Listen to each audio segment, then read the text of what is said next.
Hi, I'm Phil Borges. I'm from Seattle, Washington. I've been a photographer professionally now for almost 20 years. My first camera was a Minolta SRT 101, and I got it actually back in 1966. I was just attracted to photography.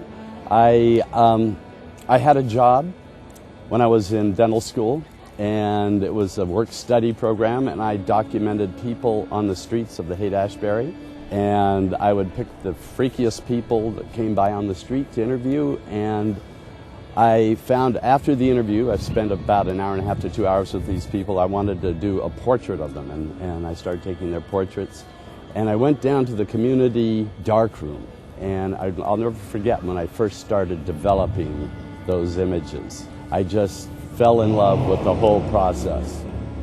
When I first got out, the first thing I started doing is trying to get jobs. How was I going to pay the bills? And that was of paramount importance to me. So I started looking for advertising jobs, annual reports, book covers, album covers, anything I could do to use my style of photography to approach the commercial market.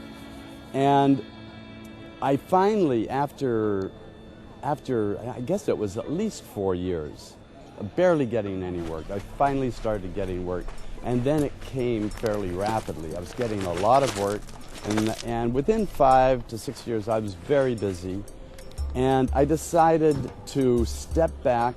Now I was comfortable, I was getting work, to do something I had always wanted to do, combine the type of travel I had done with my photography. And I had always traveled to very remote places when I took my vacations.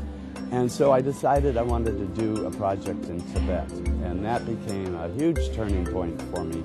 My series on Tibet became quite popular in the galleries. All of a sudden, the show that I put together just to be an educational piece, all of a sudden people were buying these images to hang on their walls, and galleries picked me up.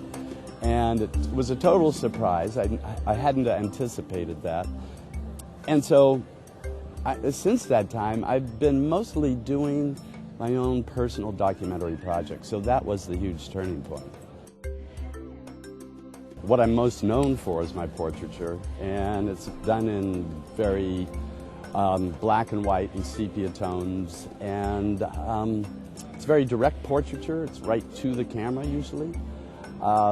However, my photography is constantly changing. Right now I'm doing a lot of multimedia, shooting video, so I'm shooting much more with my stills. I'm combining stills and video, so I'm shooting much more photojournalistically now. I don't think in terms of single pictures. I think more in terms of stories. I think the most important thing for any photographer is to constantly have, if they're doing commercial work of any type, working for somebody else, is to have their own project going. Having something that is totally driven by what they want to do, close to their heart. The subject matter, the way they want to shoot it, and you're easily pulled off by the market. And I think the surest sign of death for a photographer is to constantly try to play to the market.